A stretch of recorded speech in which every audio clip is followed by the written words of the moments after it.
What if I told you that a kid who got kicked out of one of the most prestigious universities in America went on to build a machine in his mother's garage that could crack every bank vault, every government firewall, and every encrypted secret on Earth, in under 3 seconds? What if I told you that Silicon Valley billionaires flew private jets to a garage in Fresno, California, begging to buy what this kid had built? That shadow government contractors placed his mother's house under surveillance? That the United States Department of Defense tried to freeze his invention before the world could ever see it? And what if I told you that through all of it, through the surveillance vans and the smear campaigns and the billion-dollar pressure, this kid never sold? Never broke? Never stopped? This is the story of Ethan Cole, a 22-year-old dropout from Fresno, California. The man who built AXIOM in his mother's garage and walked away with $5 billion. But before we get to the $5 billion, we need to go back to the beginning. We need to go back to a lecture hall at Stanford University on an ordinary Tuesday afternoon, the day one correction changed everything. Picture this. Stanford University, 2023. One of the most prestigious computer science programs in the world. 300 students in a tiered lecture hall, notebooks open, hanging on every word of Professor Harold Wentworth, a silver-haired academic institution in his own right, a man who has been teaching quantum computing since most of his students were in kindergarten. And in the very back row, not taking notes, not paying attention in the conventional sense, sits Ethan Cole.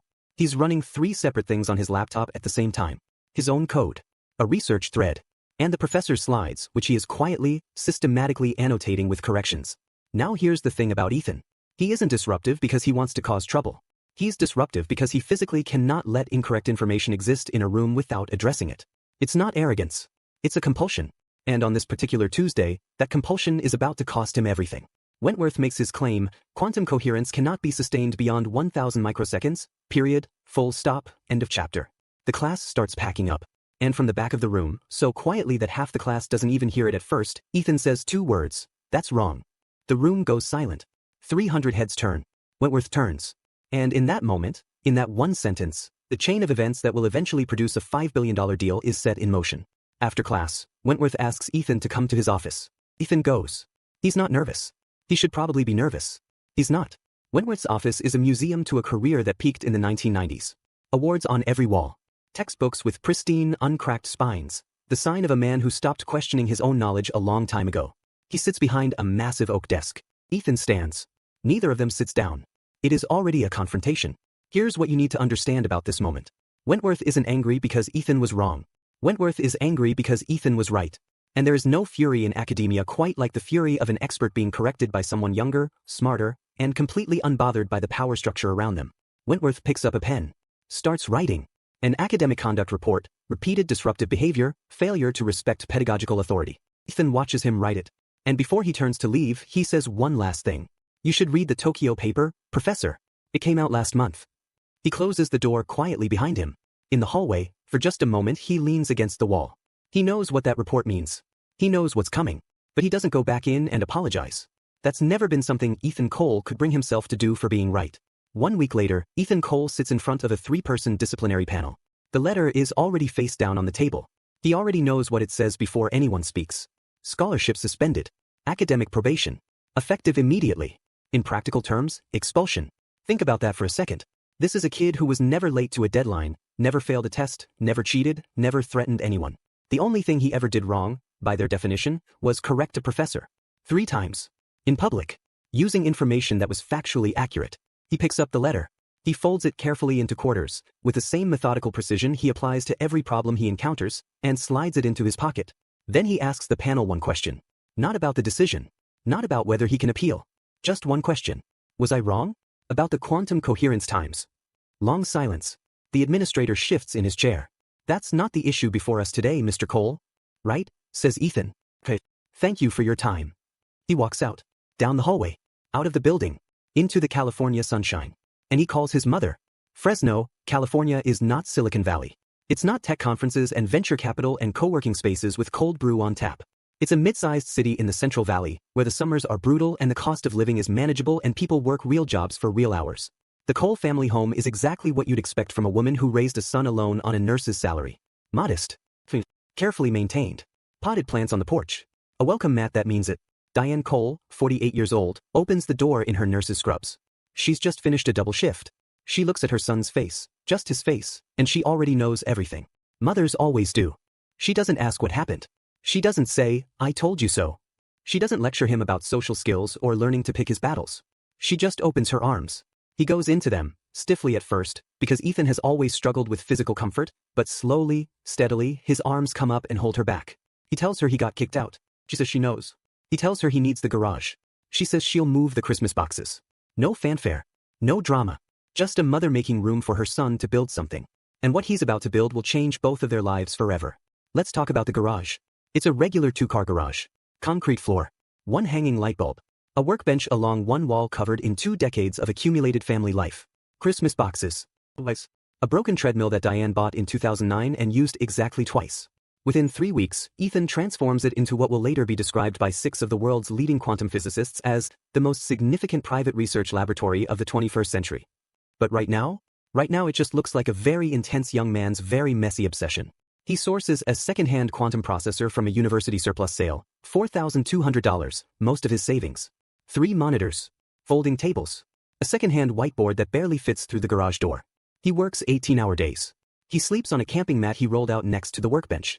His mother brings him food that goes cold because he doesn't notice it's there. She stops asking him to come inside. Instead, she tucks a blanket around his shoulders at 2 a.m. without waking him, because she has learned that interrupting Ethan mid-thought is like interrupting a surgeon mid-incision. The equations start on the white boards. Then they move onto the walls. Then onto the floor with chalk. This is how you know someone is working on something real, when they run out of space to think. At this point, the only person who knows what Ethan is building is Maya Osei. And that's because Maya Osei has always been the first person to know what Ethan is doing, usually before he fully knows himself. They've been best friends since they were 7 years old. Maya is everything Ethan is not. Socially brilliant, emotionally intelligent, commercially minded. She's the kind of person who can talk to anyone, read any room, and see around corners that Ethan doesn't even know exist. Over the years she has translated Ethan to the world and the world to Ethan more times than either of them could count. She shows up at the garage one evening with 2 burritos and the expression of someone bracing for a disaster zone. What she finds instead is a man standing on the edge of something she can feel even before she understands it. He explains AXIOM to her. The room temperature quantum coherence. The noise conversion processing. The breakthrough in error correction. And then he gets to the part that stops her cold. He tells her that AXIOM, fully operational, would be able to crack every password, every bank vault, every government firewall, every nuclear launch code encryption on the planet. In under 3 seconds. Maya sets her burrito down. Very slowly. She stares at him. That is either the most valuable thing ever built, she says, or the most dangerous. Both, says Ethan. That's why I need to control who gets it. She looks around the garage. Looks back at her best friend. Pulls up a stool. Then I'm staying. Where do you need me? Here's what nobody tells you about building something that has never been built before. You fail. Over and over and over. Not because you're not smart enough. Not because the idea is wrong. But because you are pushing into territory where there is no roadmap, no benchmark, no previous attempt to learn from. Every single failure is the first failure of its kind. Ethan's 43rd failure happens at 2 a.m. on a Wednesday. It is not a software crash. The processor physically overheats. The cooling system fails. There is a sound. Maya will later describe it as a small thunderclap from inside a refrigerator, and then 6 weeks of calibration data is gone. Erased. The garage goes dark. The emergency light flickers on. Ethan sits down on the concrete floor. Back against the workbench. Knees drawn up. He is not crying. He does not cry. He is thinking. Maya watches from the doorway and holds her breath. She has learned that interrupting Ethan at a moment like this is the most counterproductive thing she can do. So she waits. After 4 minutes of total silence, Ethan picks up a pencil and starts writing on his arm. Because the nearest whiteboard is too far away and the idea is already forming and he cannot risk losing it. I've been doing it wrong, he says. I've been treating the quantum noise as the enemy. Suppressing it. Trying to eliminate it. But what if the noise isn't the error? What if the noise is the engine? And right there, on the floor of his mother's garage at 2 a.m., covered in chalk dust and surrounded by the wreckage of 6 weeks of work, Ethan Cole finds the answer that will make him a billionaire. There's a ritual that develops between Ethan and his mother over these months. At some point after midnight, Diane makes 2 cups of tea and brings one to the garage. She doesn't knock. She doesn't ask how it's going. She just sits down in the folding chair she has claimed as hers and drinks her tea in the hum of the machines. Sometimes they talk. Sometimes they don't. Tonight, Diane asks him something she has been carrying for weeks. Are you happy? She asks. Not, is it going well? Not, are you close? Just, are you happy? The way only a mother asks. Cutting straight past the work to the person doing it.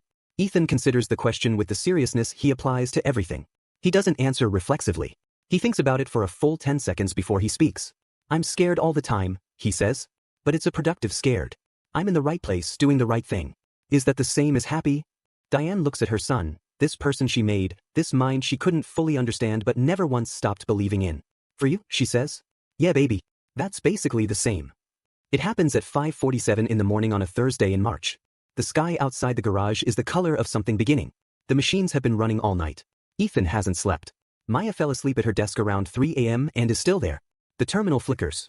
The numbers begin scrolling, faster than usual, with a rhythm that is different from every failed run before. And then there is a sound. A single clean tone, like a tuning fork struck in a perfect room, that neither Ethan nor Maya will ever be fully able to describe to anyone who didn't hear it. The screen reads, AXIOM boot complete. Coherence time, 4,200 microseconds. Temperature, 22 degrees Celsius. Error rate, 0.00031%. Room temperature, 6 months of work. And it works. Ethan stares at the screen. He doesn't move. He doesn't speak. Maya wakes up at the sound of the tone, looks at the screen, looks at Ethan, and then grabs him by both shoulders. Say it, she says. Out loud. It works, he says. And then louder, Maya, it works. They are jumping. In a garage in Fresno at 5:47 in the morning, 2 people are jumping up and down like children. And then the garage door opens, because the noise woke Diane, and she sees her son laughing for the first time in 6 months. She doesn't know what happened. She starts crying anyway, because she doesn't need to know what happened. She just needs to see that face. 3 days after AXIOM boots for the first time, Ethan and Maya sit at the kitchen table in front of a laptop, on a video call with patent attorney Diana Robles. Diana Robles has been practicing intellectual property law for 22 years. She has reviewed patents for pharmaceutical breakthroughs, aerospace innovations, artificial intelligence systems. She is not a person who gets easily impressed. She is impressed. She reads the AXIOM technical submission with the careful attention of someone handling something fragile and extremely explosive. And when she speaks, she chooses every word like she is stacking cards. She explains the scope of the patent. She explains that anyone building a quantum computer in the next 30 years, any tech company, any government, any defense contractor on the planet, would potentially need to license what Ethan has built. She explains that the valuation ceiling is something she is reluctant to say out loud. Maya tells her to say it out loud. $12 to $20 billion, Diana Robles says. Over a decade. Conservatively. There is a long silence in the Cole family kitchen. The refrigerator hums. A car passes outside. Somewhere in the house, a clock ticks. File it, Maya says. Today. Right now. Whatever it costs. And then Diana Robles says the thing that changes the temperature of the room. The moment this files, it becomes public record. Anyone watching the patent database will see it within hours. Get a security lawyer. Today. Ethan looks at the window. He already knows what's coming. The patent files at 9:14 a.m. on a Tuesday. By 11 a.m., 3 separate organizations in 3 separate cities have flagged it. In Arlington, Virginia, in a windowless war room that doesn't exist on any public map, Marcus Vail, senior operative for Sentinel Corp., a private military contractor, receives a tablet from an analyst. He reads the filing, sets it down, looks at the analyst with the flat calm of a man who has just identified his next target. In Silicon Valley, Victor Landon, 58 years old, Forbes list regular, former Goldman partner and current owner of 4 companies he bought for less than they were worth, reads the same filing on his patio overlooking San Francisco Bay and immediately calls his fixer. And in Washington, D.C., Priya Nair, senior intelligence analyst for the Department of Defense, reads the filing on a classified federal feed and feels something she hasn't felt in years, dread. Not for herself.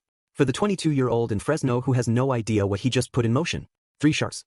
1 garage in Fresno. And a kid who doesn't know he's in the water yet. Victor Landon does something surprising. He doesn't send lawyers. He doesn't send intermediaries. He gets in his car, his driver's car, and he goes to Fresno. This is a move Landon has made before. It's psychological. A billionaire who comes to you, who comes to your home, who makes the trip, it sends a message. It says, I am not threatened by where you are. I am not diminished by your garage. I am so powerful that I can afford to be wherever you are. He knocks on the garage door with the easy confidence of a man who has never, in his adult life, been told no and had it stick. Ethan opens the door in a hoodie and sweatpants.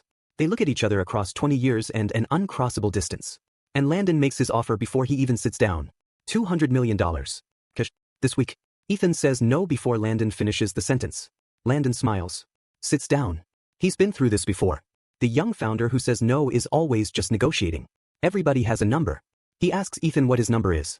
Ethan tells him he doesn't have one. He's not selling. Landon leans forward. Drops the charm a fraction. Someone is going to acquire AXIOM, son. Better me than the other people looking at you right now. Ethan goes very still. What other people? Landon realizes he's said too much. The mask slips, just for a fraction of a second. And Ethan, who notices everything, notices it. He shows Landon out. And as soon as the door closes, he calls Maya. After Landon's visit, Maya does what Maya does. She researches. She spends 4 days going through the background of every major investor in American tech. She builds a spreadsheet. She ranks them. And at the very top of her shortlist is a man named Gus Beaumont. Gus Beaumont is not flashy. He doesn't do TED Talks. He doesn't have a podcast. He is a 61-year-old MIT dropout who built his first company in a truck stop bathroom in 1984 with a borrowed phone and $300 borrowed from his cousin. He has since built 3 companies and sold 2 of them for a combined $900 million. The third he burned down himself because it had started doing things he didn't believe in. That last detail is why Maya chose him. The only investor in her entire database who had ever turned down a government contract on principle. She sends him a 3-paragraph email at midnight. He calls back in 8 minutes. They meet at his vineyard. Gus pours wine he grew himself and doesn't offer any to Ethan, because he's already read enough about Ethan to know Ethan is not a wine person. He looks at the young man across the table with the appraising eye of someone who has seen 1,000 pitches and is trying to figure out which extremely rare category this one falls into. I dropped out of MIT in 1984, he says. Built 3 companies. You want to know why I'm interested in you? Because AXIOM is real, says Ethan. Because you told Victor Landon no, says Gus. Nobody tells Landon no. Which means you either have no idea what you have, or you know exactly. Which is it? I know exactly, says Ethan. Gus smiles. A real one. The kind that takes up his whole face. But then let's talk about how we make sure you keep it. While Ethan is building his alliance with Gus Beaumont, something important is happening in Washington, D.C. Priya Nair has been a Department of Defense intelligence analyst for 8 years. She is good at her job. She is thorough, analytical, and deeply invested in the idea that the institution she works for, whatever its flaws, is ultimately oriented toward the public good. That belief dies in a single conversation with Colonel Reed. When Priya discovers that her own agency tipped off Sentinel Corp about the AXIOM patent, and that Sentinel has been given a mandate to acquire the technology by any necessary means, something very quiet and very permanent closes inside her. She was not prepared for the possibility that the institution she has served for 8 years could be the villain in a story. She excuses herself from the meeting. In the hallway, she uses her personal phone, not her work device, to look up a 22-year-old named Ethan Cole in Fresno, California. 4 days later, she submits her resignation. And 4 days after that, she texts Ethan from an unknown number, "They're watching your house. I need to talk to you." He built something that could change the world. Now powerful people want it gone. They're watching his house. They're controlling the narrative. And they're already making their move. But Ethan isn't backing down. Episode 2 gets dangerous. Subscribe now, and be ready for what's coming.